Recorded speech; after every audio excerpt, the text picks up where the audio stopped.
All right, this is the big one, people. This is the moment you've been waiting for. This is the only trophy that Manchester United can win this season. Of course, we're going to talk about the Wembley and the semi-final against Coventry this Sunday. What would you do if you were Ten Hag for only this weekend? Who would you line up?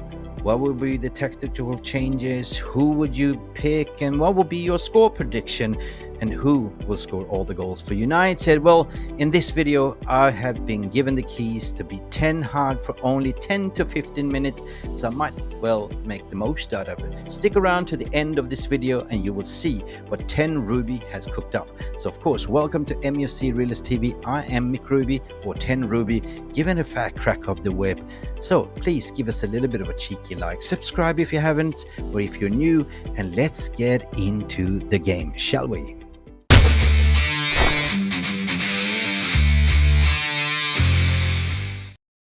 So first and foremost, TGIF, thank God it's Friday. And what a Friday it is being a Manchester United fan. Not that we have been such a great force this season on the pitch, but if you look what our rivals has been doing, Liverpool yesterday knocked out the Europa League, and that is salty Scouser tears and joy in my soul to say that Jurgen Klopp's farewell tour will not include even a maybe just a Premier League title and a Carabao Cup, but it doesn't matter. You know, the Scousers were very, very optimistic that they will win a treble this season, and so was Manchester City fans. But unfortunately, Klopp and let me say, Pep will not do it. Pep can only win 2 trophies, and that is guaranteed right now, right here. Triple is gone, double, quadruple, whatever you might call it, is gone, gone, gone, gone, gone, gone. And that's it. The City can only win the league potentially, and so can Arsenal. But in terms of the FA Cup, City facing Chelsea after the crucial penalty shootout, with the legs burning, probably feeling like rubber, playing 2 extra times, they might be short of breath on Saturday against Chelsea. So anyway, we are only looking at ourselves, and let's get right into Ten Ruby's kitchen. I've been given the keys, you've been given the keys, and let me know in the comment section, who do you pick? What will be your score prediction, and what will be the tactical changes what you will do if you were Ten Hag. Let's do this. As Wembley Stadium prepare for a thrilling weekend of football, the FA Semi-Cup finals promise to deliver excitement and drama, of course. The first semi-final sees the reigning champions Manchester City take on Chelsea on Saturday, April 20th. Following the clash with Coventry, and us, of course, Manchester United will battle it out on Sunday, April 21st, with the kickoff set to be 3:30 British Standard Time. Of course, the victors out of these 2 encounters will advance to the prestigious FA Cup final on this Monday, the 25th of May. Now, this is very important for Manchester United, since this is the only trophy Ten Hag can win, and winning this will directly qualify Manchester United into the Europa League. I know what you're thinking, Europa League Thursday night, but how important is this for the financial perspectives in terms of the transfer window? Because Europa League gives you prize money as well, and TV rights money, which means that could be wisely spent in the summer. As diluted earlier in the intro stage, City is playing for the only chance to get potential 2 trophies, as they fell out the clash in the penalty shootout against Real Madrid. You know, surviving or actually dominating the game in 2 halves plus extra time and falling out on penalties. So their legs must be burning, must be feel like rubber. And Chelsea, on the other hand, that has pretty much a dire season like Manchester United, are aiming for the 6th final appearance in 8 years, confront a resilient Manchester City side, still reeling from the Champions League exit against Real Madrid though. So I believe that Pep's men will be up for the battle, but our spotlight falls on Coventry City, perhaps, of course, perceived as underdogs against Manchester United. Coventry, it is similar. If we saw Bournemouth when we drew 2-2, this is my worrying sign that Coventry might cause a little bit of upset because they do play a low block as well. And we're going to look into that as well in the next segment. Despite United's inconsistency from this season, Ten Hag's squad must approach this fixture with utmost respect for the championship advisors. 100%. No complacency, no retreat, no surrender. All right, then let's look at Coventry, currently poised eighth in the championship. Coventry City supporters reminiscence about their 1987 FA Cup triumph and hope to do something similar, hope to create this fairy tale this year.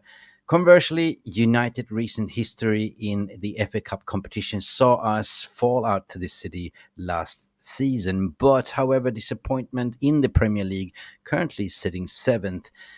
Champions League spots are pretty much gone with, the English clubs falling out. So not even fifth will give you a Champions League spot qualification per automation. So it is so important that United stay composed, that they win, go in there for the win, go into the finals, potentially win that final and grab an automatic qualification to Europa League. I know what you're thinking, not Thursday nights, but this is our only chance to play in Europa unless you want to play in Conference League.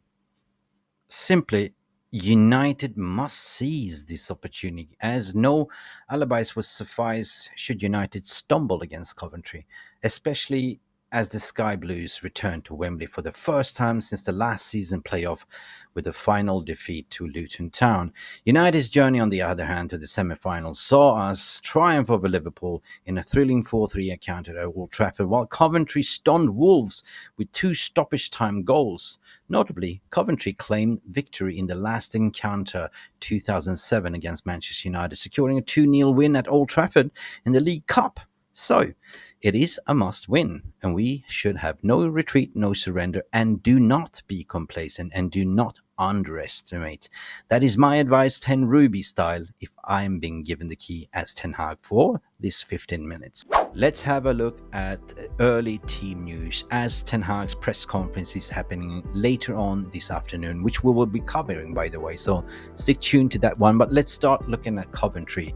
Now, Coventry will miss the services of Tatsurio Sakamoto and Jamie Allen. Ellis Sims, who previously played alongside Amad Diallo at Sunderland, is expected to spearhead Coventry's attack. His 5-goal tally in the FA Cup campaign makes him a key figure to monitor. He is 100%, according to my opinion, the danger man. On the injury front from Manchester United side, as we know it so far, we have several setbacks, and we know that Victor Lindelof, Lisandro Martinez, Rafael Varane, Johnny Evans, Luke Shaw, Tyler Malacia, Scott McTominay, and of course Anthony Martial are sidelines. However, Anthony is poised, Dos Santos is poised to return back after being kind of having a little bit of spat with the manager and questioning his authority on why he's not playing after the 2-2 draw at Bournemouth. So I do expect to see Anthony back in the sidelines. So being Ten Hag or Ten Ruby for 15 minutes also include being part of the press conference, taking the questions from the Sharks. And we know they've been spearheading for Ten Hag's head, and they can't wait for a United loss. And despite the lackluster performance, arguably to say they will ask the questions. 10.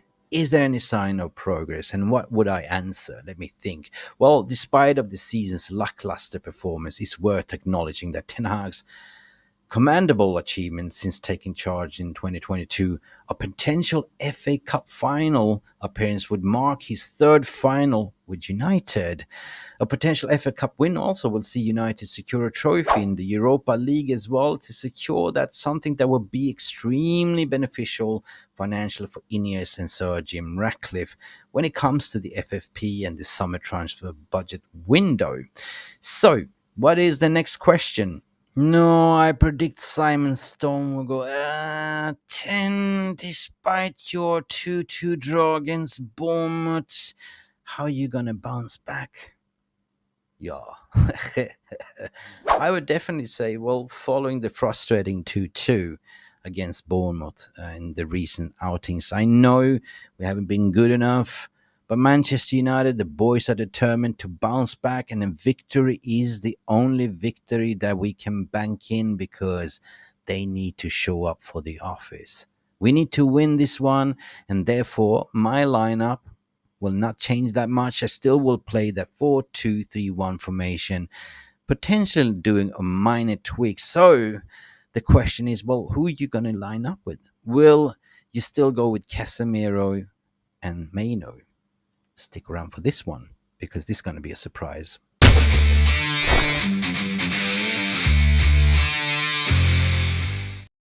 So Rasmus Højlund is set to spearhead United attack once again. I know he hasn't been given service, but he would definitely showcase his prowess in the final third. His presence will be crucial as United seek to exploit the superior quality against Coventry. Despite United's inconsistent form this season, Coventry's recent challenges in the Championship suggest a formidable change awaits them. Coventry's tactical approach has predominantly featured them with a defensive low block, often transitioning from a four-man backline. However, the formation has always been versatile, oscillating between a 4-2-3-1 and 4-4-1-1 setup, especially following the consecutive defeats. Manchester United, as per usual, I believe that I am Ten Hag right now, will line up with the 4-2-3-1. However, sometimes I would love to see a 4-3-3 in this way. In defense, I've gone with Andrew Onana. 100% will play between the sticks for Manchester United after conceding 2 goals in the last league outings. William Kwambala is there to resume his defensive partnership alongside Harry Maguire at the heart of Manchester United defence as they look to keep the Coventry attackers quiet during the game. As on the left, I think I've gone with Aaron Wan-Bissaka, and I hope he will impress on the left back position while keep Diego Dalot to try to catch the eye on the other side. Ten Hag will ask both of them to be more adventurous, or me, I will ask them to be more adventurous since I'm Ten Hag for 15 minutes. The bomb forward, actually, 100%. You need to go forward and offer defensive support that attack and cut in and help in the midfield as well. Tuck in the midfield, bomb forward, be resolute, defend as a team. Very important. However, I think that Sofia Amrabat will offer coverage is defensively on the bench, as well of our prospect academy player Harry Amas. Okay, in the midfield, I've 100% go with Kobe Mainu that will operate here as a single midfield, while Mason Mount will operate slightly in front Mainu as his more ball-winning box-to-box workhorse. Together with Captain Bruno, of course, who plays a little bit more advanced in the midfield as number 10, they will look to win the 50-50 battles at the center of the park, and Bruno to act as the chance creator for the wingers and the strikers. The reason why I'm going with Mount, because Mount offers more off the ball and on the ball. United's midfield have been far stretched and too sloppy in the passing and ball possession. Hence, we need somebody like Mount to take care of the ball and distribute the passes to the final third.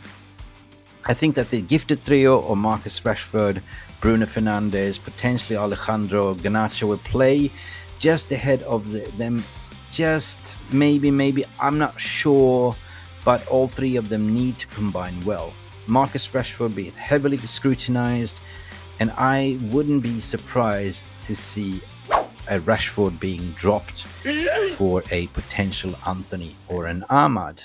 The reason why I'm not going for a Casemiro in the midfield is Casemiro hasn't really been at his races. We've seen that he's been sloppy on the passes, his legs is not really there, but he still offers very something important when we go forward in set pieces, and that is his ability to put a header into the net whenever we have a set piece. So this is my lineup. Casemiro, I chosen to probably put him on the sideline together with Christian Eriksen, and probably will come in on the 45 minutes on the bench, because we also expect to see some young prospective under 18 talents like in Ethan Wheatley and Shea Lacey to come in the second half if needed. If we are up by 2-3-0, it's time, Eric, to play the youngsters. So attack will sort itself out. Now, I have gone with Garnacho, I've gone with Højlund, I have gone with Anthony here, and I personally have dropped Rashford because I don't believe that Rashford has been, in form lately, and Anthony is actually showing his work ethics So Anthony deserves a start. Rashford, on the other hand, has scored 8 goals in all competitions this season. So that is my lineup. What do you think? Let me know in the comments section. Who would you line up if you were Ten Hag for one day or for this week?